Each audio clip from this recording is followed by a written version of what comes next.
এই ধরনের পটে যদি আপনারা যদি গাছ করেন সেক্ষেত্রে মাটিটা তৈরি করে একবার যদি গাছটাকে বসিয়ে দেন, গত 3 বছর ধরে আমি কিন্তু এই গাছটাতে কোনো সার দিইনি এবং আউটস্ট্যান্ডিং রেজাল্ট। অন্তত সারা বছরে অন্তত 200 থেকে 250 পিস ফুল দেয়। কখনোই টিউবার এইরকম করে বসাবেন না, কখনোই টিউবার এইরকম করে বসাতে যাবেন না। এইরকম করে যদি বসাতে যান সেক্ষেত্রে কিন্তু টিউবার নষ্ট হওয়ার চান্স অনেকটাই বেশি। ওয়েলকাম টু প্ল্যানবাস। আমি আজকে আবার চলে এসেছি একটা গুরুত্বপূর্ণ টপিক নিয়ে, যেখানে আমরা দেখাবো আজকে যে পদ্ম গাছ কিভাবে সঠিকভাবে লাগালে পরে গাছে আপনি 100% ফুল পাবেন, গাছটা সঠিকভাবে বেড়ে উঠবে। আমরা অনেক রকম ভুল করে থাকি, যার জন্য কিন্তু এই গাছগুলো অনেকেই বাঁচাতে পারেন না এবং আগ্রহ কিন্তু হারিয়ে ফেলেন। আমি আজকে এসেছি এই গাছ পাকা যে পেজ আছে, সেই পেজের যে দাদা অ্যাডমিন নীলাদ্রিদার কাছে আগেও একটা ভিডিও আমরা পোস্ট করেছি, সেখান থেকে দাদা কিভাবে রিপোর্ট করতে হবে তার গুরুত্বপূর্ণ তথ্য দিয়েছেন। ঠিক আজকেও এই যে পটের মধ্যে দাদা একদম সঠিকভাবে কিছু প্রো টিপস দিয়ে যাতে আপনারা সঠিকভাবে পদ্ম গাছটার থেকে পদ্ম পেতে পারেন, সেটাই কিন্তু দাদা আজকে আমাদের একদম হাতে কলমে করে দেখাবেন। তো চলুন দাদার কাছ থেকে আজকে টোটালটা আমরা দেখে নিই। কখনোই টিউবার এইরকম করে বসাতে যাবেন না। এইরকম করে যদি বসাতে যান সেক্ষেত্রে কিন্তু টিউবার নষ্ট হওয়ার চান্স অনেকটাই বেশি। টিউবার বসানোর সব থেকে ভালো উপায় হচ্ছে টিউবারটাকে শুইয়ে দেবেন এবং শোয়াবেন কোথায়? গামলার মাঝখানে না। টিউবারটাকে সবসময় রাখবেন গামলা থেকে অন্তত পক্ষে 1 ইঞ্চি ছেড়ে। এই রকমভাবে আপনারা কিন্তু টিউবারটাকে শুইয়ে দিতে পারেন। শোয়ানোর সময় খুব বেশি চাপাচাপি করবেন না। চাপাচাপি করতে গিয়ে যদি গ্রোটিপ যদি নষ্ট হয়ে যায় সেক্ষেত্রে কিন্তু গাছটার নাও বাঁচতে পারে। তো এইরকমভাবে সিম্পলি টিউবারটাকে শুইয়ে রাখবেন এবং শুইয়ে রাখার বাদে আরও খানিকটা মাটি দিয়ে মানে তার উপরে ঠিক হালকা করে চাপা দেবেন। কখনোই চাপাচাপি করবেন না। টিউবারের ওপরেই মাটিটা প্রথম কথা হচ্ছে পদ্মের সমস্ত ভ্যারাইটি কিন্তু সমস্ত সাইজের পটে যদি বসান সেক্ষেত্রে কিন্তু ভালো রেসপন্স করবে না। দুটো ছোট্ট এক্সাম্পল দিই। যেমন ধরুন লিয়াংলি একটা হচ্ছে মাইক্রো ভ্যারাইটি। মানে ওই লিয়াংলি মাইক্রো ভ্যারাইটিটাকে আপনি যদি মানে 6 ইঞ্চি পটে যদি বসান কিংবা যদি 8 ইঞ্চি যদি পটেতে যদি বসান গাছটা খুব ভালো রেসপন্স করবে। কিন্তু এই একই ভ্যারাইটিটাকে আপনি যদি অনেকটা বড় পটে, যেমন ধরুন মানে মানে মানে ধরুন মানে হচ্ছে 20 ইঞ্চি বা 22 ইঞ্চি এরকম যদি বড় পটে যদি বসিয়ে ফেলেন সেক্ষেত্রে কিন্তু গাছটা ইনিশিয়াল গ্রোথ খুব স্লো হবে এবং অনেক দিন বাদে আপনাকে ফুল দেবে এবং গাছটা কিন্তু ঝামেলা করবে। তো পদ্মের ভ্যারাইটিগুলোকে কী ধরনের পাত্রে ওদেরকে গ্রো করলে ভালো হয় সেই হিসাবে আমরা ওটাকে মাইক্রো ভ্যারাইটি, বোল ভ্যারাইটি আর লার্জ কাল্টিভার মানে এইরকম 3-4টে ভাগ করে রেখেছি। তো আপনি যে সেলারের কাছ থেকে আপনি পদ্মের রাইজোম কিনুন না কেন প্রথমেই জানবেন যে সেটাকে কি সাইজের পটে বসালে সব থেকে ভালো রেসপন্স করবে। তো আমি আপাতত এটা একটা 12 ইঞ্চির প্লাস্টিকের গামলা নিয়েছি, 12x6, 6টা হচ্ছে ডেপথ। তো এক্ষেত্রে মানে পদ্মের গামলাতে সবসময় আপনাকে জলটাকে ধরে রাখতে হবে। তো যে কারণে 2 ইঞ্চ কিংবা 2 ইঞ্চির থেকে বেশি যদি জল থাকে সেক্ষেত্রে কিন্তু গাছটা খুব সহজেই গ্রো করতে পারবে। তো সেক্ষেত্রে আমরা যেটা করব যে একদম ওপর থেকে 2 ইঞ্চি বা মানে হচ্ছে 3 ইঞ্চি, যেহেতু আমার পটের হাইটটা অনেকটাই কম সেক্ষেত্রে আমি এখানে 1.5 ইঞ্চি ফাঁকা রাখবো।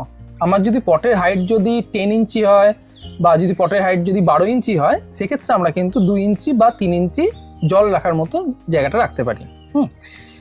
এই পটটা যেহেতু অনেকটা ছোট পট এবং এটার ডেপথটা অনেকটাই কম, তো এবং এই 12x6 টাইপের গামলাতে আপনারা কিন্তু ওই মাইক্রো ভ্যারাইটি বা বেশ কিছু বোল ভ্যারাইটিও কিন্তু করতে পারবেন। আর পদ্ম গাছের মিডিয়া বলতে অনেক রকমভাবেই করা যায়। মানে যেমন ধরুন গামলার একদম নিচেতে যদি আপনি 1 ইঞ্চি বা 1.5 ইঞ্চি যদি মানে যদি গোবর সার বা যদি কম্পোস্ট যদি নেন এবং তারপরে যদি মাটি নেন সেইভাবে অনেকে করে এবং এই পদ্ধতিটাকে বলা হচ্ছে লেয়ারিং মেথড। কিন্তু যদি খুব ভালোভাবে যদি একটা গাছ করতে চান, লেয়ার মেথডে কিন্তু অনেকগুলো ডিসঅ্যাডভান্টেজ আছে। বেশ কিছু ভ্যারাইটি আছে যেগুলো একটা জায়গাতে যদি অনেকটা বেশি সার যদি দেখে ফেলে, সঙ্গে সঙ্গে কিন্তু ফুল দেওয়া বন্ধ করে দেবে এবং টিউবার বানাতে শুরু করে দেয়। তো যে কারণে মিক্স মেথডটাকে আমি কিন্তু খুব প্রেফার করি। এবং মিক্স মেথডটায় খুব সহজে যদি করতে চান, আপনারা 60% আপনারা নর্মাল গার্ডেন সয়েল নিন, আর বাকি 40% কাউডাং কম্পোস্ট নিন, মানে আমরা যেটাকে বলি গোবর সার। গোবর সার না পেলে আপনি সেই অনুপাতে আপনারা কিন্তু ভার্মি কম্পোস্টও নিতে পারেন। এবং ভার্মি কম্পোস্ট নেওয়ার বাদে দেখুন, এখানে যেমন দেখুন, মানে একটা বড় গামলাতে আমার 60-40 করে নর্মাল গার্ডেন সয়েল আর হচ্ছে কাউডাং কম্পোস্ট, মানে হচ্ছে আপনার গোবর সার ভালো করে মিক্স করে জল দিয়ে ভিজিয়ে রাখা আছে। হ্যাঁ, তো এখান থেকে মানে আমরা এরকম করে মাটিটাকে নিচ্ছি, ঠিক আছে? মাটিটা নেবার সময় একটু দেখে নেবেন যেন খুব বেশি কাদা খোঁচা না থাকে। মানে আপনাদের দেখানোর জন্য দেখাচ্ছি এটা জাস্ট, হ্যাঁ। কিন্তু আপনারা যখন বসাবেন, মাটি থেকে যে কোনো রকমের পুরানো শেকড়, পাথরগুলো কিন্তু খুব ভালো করে ক্লিন করে নেবেন।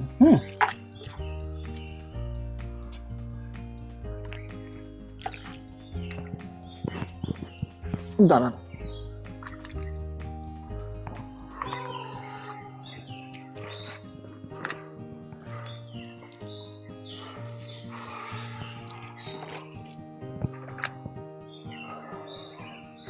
আমি আবারও বলছি, আপনারা যখন মাটিটাকে তৈরি করবেন, এই ধরনের যেন কাদা খোঁচা না থাকে। আপনাদের দেখানোর জন্য জাস্ট একটা দেখাচ্ছি। আমার এই মাটিটা ক্লিন করা নেই।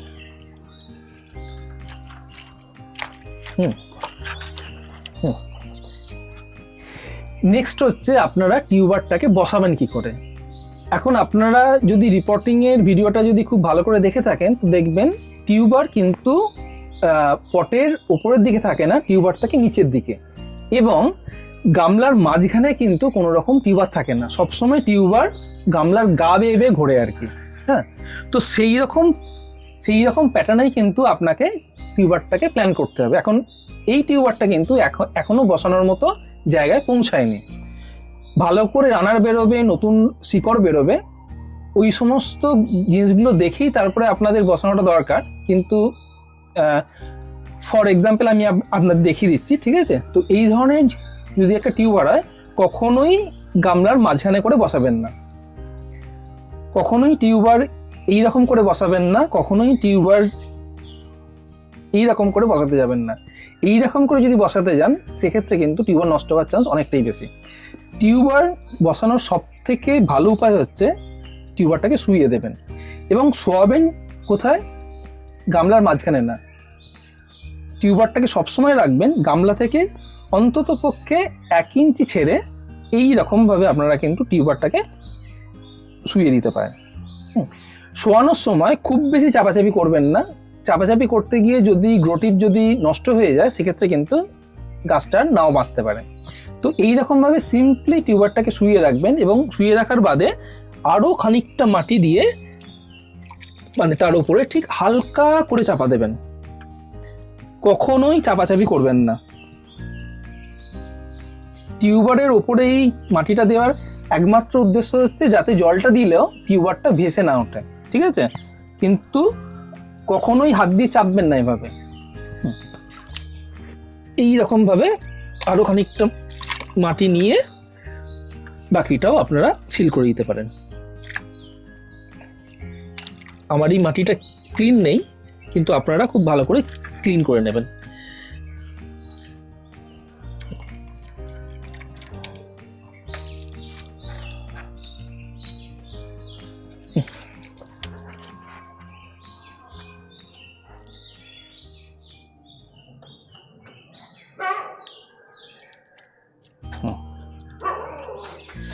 বাকিটা জল দিয়ে ভর্তি করে দিতে হবে আপনাকে। এই হয়ে গেল আপনারা টিউবারটাকে কিভাবে বসাবেন। এবং বসানোর বাদে জলটা দেওয়ার বাদে কিন্তু প্রথম 7 দিন জল ওভারফ্লো করার কোনো প্রয়োজন নেই। টিউবারটাকে মাটিটাকে আঁকড়ে ধরতে দিন, রানার বেরিয়ে মানে হচ্ছে মাটির ভেতরে আস্তে আস্তে চাড়াতে দিন। গাছটা সেটেল হওয়ার বাদে অন্ততপক্ষে 3 থেকে 4টে পাতা বেরোনোর বাদে তখন যদি মনে করেন যে একবার জলটাকে ফেলে পাল্টে দেওয়াটা দরকার, তখন পাল্টাতে পারেন। কিন্তু প্রথম 7 দিন যে জায়গাতে আপনি পটটাকে রাখবেন সেই জায়গা থেকে যেন খুব বেশি নড়াচড়া না হয়। এমনিতে পদ্ম গাছ খুব সহজেই গ্রো হয়, কিন্তু প্রথম 7টা দিন আপনাকে একটু সাবধানে থাকতে হবে। এবং যদি সম্ভব হয় একটা ছেঁড়া মশারির টুকরো দিয়ে যদি এইখানটা যদি ঢাকা দিয়ে রাখতে পারেন, সেক্ষেত্রে পাখিতে জল খেতে এসে অনেক সময় টিউবারটাকে তুলে ফেলে আর কি, তো সেই ধরনের কিন্তু ঘটনা ঘটবে না। আর একবার স্ট্যান্ড লিফ যখন বেরিয়ে যাবে তখন কিন্তু পাখিও আসবে না। এমনিতে পদ্ম গাছে খুব বেশি যত্ন লাগে না, মানে আপনি যখন গাছটাকে বসাচ্ছেন তখনই যদি ভালো করে কম্পোস্ট দিয়ে যদি গাছটাকে বসান, মোটামুটি 3 থেকে 4 মাস আর কোনো সার দেওয়ার প্রয়োজন পড়ে না। কিন্তু এখন মানে ইউটিউব ফেসবুকের দৌলতে মানে অনেককেই দেখি গাছে সিউইড দিচ্ছে, কেউ খানিকটা ডিএপি দিচ্ছে, লাল পটাশ দিচ্ছে, এবং সেই সমস্তগুলো দেওয়াটা খারাপ বলছি না, কিন্তু প্রয়োজনের অতিরিক্ত দিয়ে দিলে কিন্তু গাছ নষ্ট হয়ে যায়, এবং ম্যাক্সিমাম মানুষের গাছ নষ্ট হয় অতিরিক্ত সার দেওয়ার ফলে আর কি। তো এমনিতে খুব বেশি কেয়ার লাগে না। একটা জিনিস একটু আপনাকে টেক কেয়ার করতে হবে, যে খুব গরমের সময়টা যদি আপনার এই প্লাস্টিকের পটটা যদি রোদ লেগে যদি খুব বেশি গরম হয়ে যায়, সেক্ষেত্রে কিন্তু গাছটার সমস্যাটা হয়। তো খুব গরমের সময়টা মানে আপনার ওই এপ্রিল মে মাসে আর কি, আপনার যদি একটা গ্রিন শেডের যদি একটা ব্যবস্থা করে দিতে পারেন, বা গ্রিন শেড যদি আপনারা নাও করতে পারেন, পটটা যেখানে রাখছেন সেই জায়গাতে হিট ইনসুলেটেড যদি কোনো একটা লেয়ার দিয়ে দিতে পারেন, আপনি থার্মোকল দিতে পারেন। একটা থার্মোকলের ওপরে যদি গাছটাকে যদি বসিয়ে দেন, তো আপনার কিন্তু গাছ কিন্তু ভালো থাকবে। আর প্রত্যেক দিন এই গাছের কেয়ার করার কোনো প্রয়োজন পড়ে না, কিন্তু প্রত্যেক সপ্তাহে যদি একটু করে যদি গাছটাকে খাবার দিতে পারেন। খাবার বলতে কি, আপনি খানিকটা সিউইড দিতে পারেন, গাছটা যখন বসাচ্ছেন তার ঠিক 7 দিন 8 দিন বাদে যদি একবার যদি হিউমিক অ্যাসিড আপনি যদি দিতে পারেন তো ভালো, কিন্তু এই সমস্তটাই হচ্ছে অপশনাল। এখানে আমি একটা প্রশ্ন করব, যে সিউইড বা হিউমিক অ্যাসিড এইগুলো কি পরিমাণে বা কোন টবে মানে গামলার ক্ষেত্রে কতটা দিলে পরে ঠিকঠাক হয়? কারণ মানুষের বেশিরভাগই ওভারডোজ করে ফেলে। এখন সিউইড হিউমিক অ্যাসিড যদি একটু বেশিও পড়ে যায় খুব একটা ক্ষতি হয় না। তাও একটা আন্দাজ যদি বলতে চান, তাহলে সেক্ষেত্রে যদি 18x10 মানে 18 ইঞ্চি ডায়ামিটার আর যদি 10 ইঞ্চি ডেপথের যদি এরকম যদি কোনো আপনারা যদি পট নেন, এবং এই পটটাতেই ম্যাক্সিমাম মানুষজন কিন্তু পদ্ম গাছ করেন, তো এই রকম পটেতে আপনি যদি হিউমিক অ্যাসিড এমনি নর্মাল চা চামচের যদি হাফ চামচ দেন, মোর দেন এনাফ। আর লিকুইড হলে 2 ml, লিকুইড হলে 5-6 ফোঁটা। 5-6 ফোঁটা। আর হিউমিক অ্যাসিডটা হাফ চামচ দিতে পারেন, কিন্তু হিউমিক অ্যাসিডটা রিপিট করবেন না। মানে গাছটা যদি আজকে যদি বসান, প্রথম 7 দিন গাছে হাত দেবেন না, গাছটাকে সেটেল হতে দিন, এবং সেটেল হওয়ার বাদে 7 দিন বাদে আপনারা চাইলে গাছটা যে জায়গাটাতে প্ল্যানটা করেছেন তার থেকে একটু দূরে ওই একটা কাগজে মুড়ে হাফ চামচ হিউমিক অ্যাসিড দিতে পারেন। আচ্ছা, মানে আমাদের এখানটা দেখাতে চাইবো যে এই জায়গাটা দিয়ে টিউবারটা লাগানো হয়েছে, তার এরকম জায়গা থেকে, তো সেক্ষেত্রে এরকম জায়গা থেকে কাগজের মধ্যে একটা জায়গাতে, কাগজের মধ্যে মুড়ে ওই অল্প একটু, তাই তো? মানে নর্মাল চা চামচের হাফ চামচ এখানে দিয়ে শুধু ভেতরে ঢুকিয়ে দিতে হবে, এটুকুনি কাজ। আচ্ছা, আপনি বলছিলেন যে রিপিট করা যাবে না হিউমিক অ্যাসিডটা, সেই ব্যাপারটা যদি একটু ক্লিয়ার করে দেন।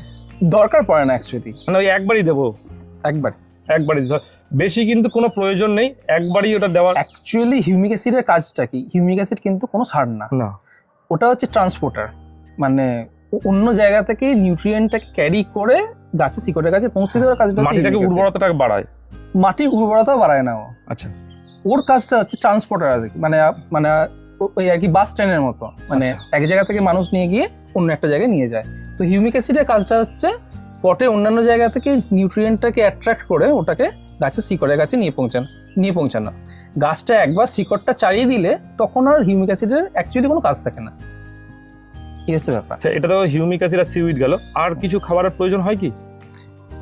আপনারা চাইলে যদি গাছ যদি দেখেন যে আপনার গাছ গ্রোথ নিচ্ছে না, বা আপনি যখন গাছটাকে বসিয়েছেন তখন সাফিসিয়েন্ট পরিমাণে কম্পোস্ট দেননি, সেক্ষেত্রে যদি দেখেন যে গাছটা বাড়ছে না, সেক্ষেত্রে আপনারা ওই 7 দিন বাদে থেকে প্রত্যেক সপ্তাহে 1 মুঠো করে ভার্মি কম্পোস্ট ওটাকে 4টে ভাগে ভাগ করে পটে 4টে জায়গায় গুঁজে দিতে পারেন।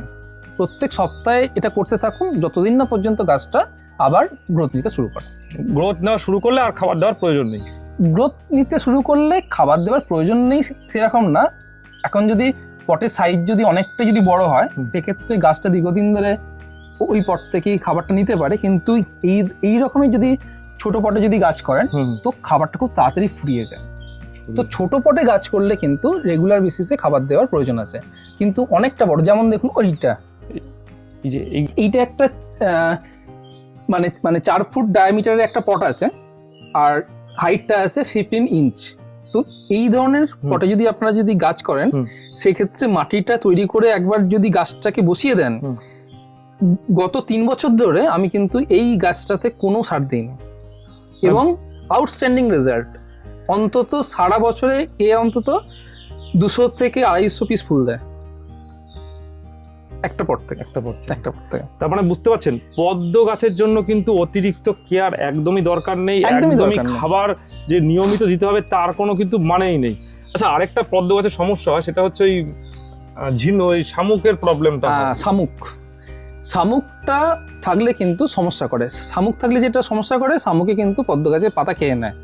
আরেকটা যেটা সমস্যা করে, শামুক বেশ কিছু ভাইরাসকে ক্যারি করে নিয়ে আসে, এবং ওই ভাইরাসগুলো যদি একবার যদি গাছে লেগে যায়, ওর কিন্তু কোনো মেডিসিন হয় না।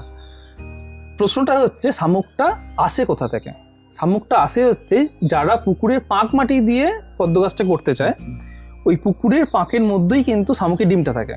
তো এই পুকুরের পাঁকের সাথে চলে আসে পটেতে, এবং সেখান থেকে হ্যাচিং করে ওই যখন শামুকগুলো যখন বেরিয়ে আসে, তখন কিন্তু পদ্ম গাছের পাতাটাকে খেয়ে নেয়। এখন শামুককে তাড়ানোর জন্য অনেক রকমের কেমিক্যালস আছে, যে কেমিক্যালসগুলো শামুকের তো ক্ষতি তো করবেই, আপনার গাছটারও ক্ষতি করবে। তাহলে উপায়টা একটা খুব সহজ ছোট্ট ঘরোয়া টেকনিক আছে। লাউয়ের খোসা, শসার টুকরো, এই সমস্ত আপনি যদি সন্ধ্যাবেলা যদি একটা টুকরো যদি আপনার গামলাতে যদি দিয়ে রাখেন, তো সেক্ষেত্রে কি হবে, সারা রাত জুড়ে সমস্ত শামুক এসে ওর উপর জমা হবে। সিম্পলি তুলে শামুকগুলোকে ফেলে আবার সেম টুকরোটাকে আবার দিয়ে রাখলেন, তো একটা ছোট্ট শসার টুকরোকে আপনি কিন্তু 5 দিন 6 দিন করে ইউজ করতে পারবেন। ওই রকম করে করে আপনি ম্যানুয়ালি ওটাকে রিমুভ করতে পারেন। ম্যানুয়ালি রিমুভ করা ছাড়া আর এমনি কোনো উপায় নেই। আর এমনিতেও গাছটা যখন অনেকটা বড় হয়ে যাবে, যখন স্ট্যান্ড লিফটা যখন অনেকটা উঁচু হয়ে যাবে, তখন কিন্তু শামুকগুলো নিচে থেকে উপরে উঠে কিন্তু খাবে না। ওই প্রথম সময়টায় সমস্যাটা হয়, প্রথম 1 মাসটা একটু আপনাকে দেখতে হবে। আচ্ছা। এবং 1 মাসের বাদে যখন গাছটা অনেকটা বড় হয়ে গেছে, যখন পদ্ম গাছের পাতা অনেক রকমের হয়, মানে একটা হচ্ছে কয়েন লিফ, একটা হচ্ছে ফ্লোটিং লিফ, আর হচ্ছে স্ট্যান্ডিং লিফ।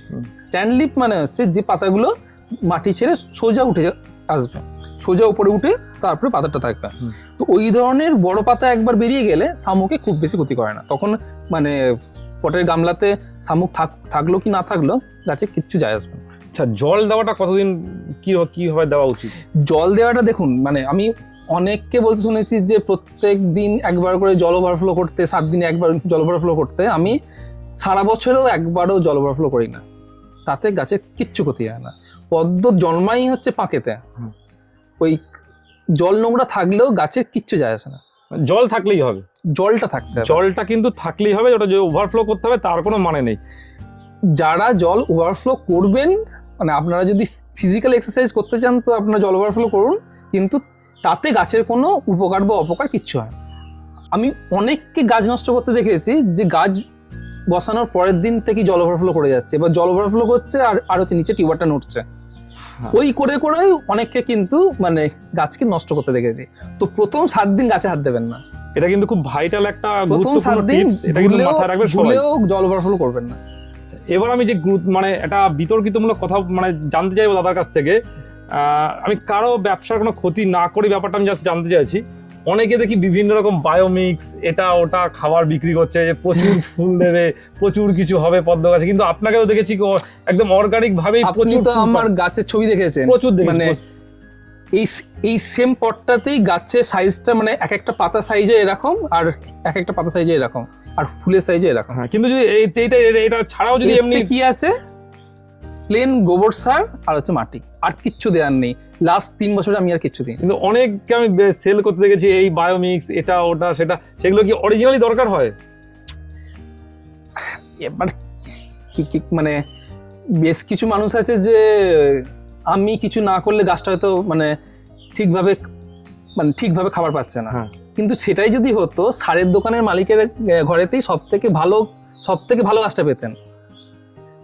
তো প্রচুর খাবার দিলে, অনেক টাকা খরচা করে খাবার দিলে যে গাছ ভালো হয়, খুব খুব বাজে ধারণা এটা। মানে পদ্ম গাছ কিন্তু একদম লো মেইনটেন্স। পদ্ম গাছ কেন, যে কোনো গাছই আপনাকে বলছি, গাছটার নেচারটা বুঝতে হবে। আপনার গাছের সাইজ কিরকম, তার খাবারের চাহিদা কিরকম, ওইটুকু বুঝে সেইটুকু খাবারটাই দিলে গাছটা সন্তুষ্ট। তার থেকে কম দিলেও ক্ষতি, তার থেকে বেশি দিলেও ক্ষতি। তো কি খাবার দিচ্ছেন, কত দামি খাবার দিচ্ছেন, ওটা খুব একটা ম্যাটার করে না। এখন আবার নতুন ট্রেন্ড বেরিয়েছে যে কোন কোম্পানির খাবার কত ভালো, মানে এনপিকে কত বেশি ইম্পোর্ট। না মানে এটা কিন্তু একটা অ্যাকচুয়ালি ভ্যালিডেশন আছে। আপনি যদি সিন্ডার মিডিয়াতে গাছ করেন, আপনাকে পুরোপুরি কেমিক্যাল ফিডিং এর উপর কিন্তু বেস করে থাকতে হবে।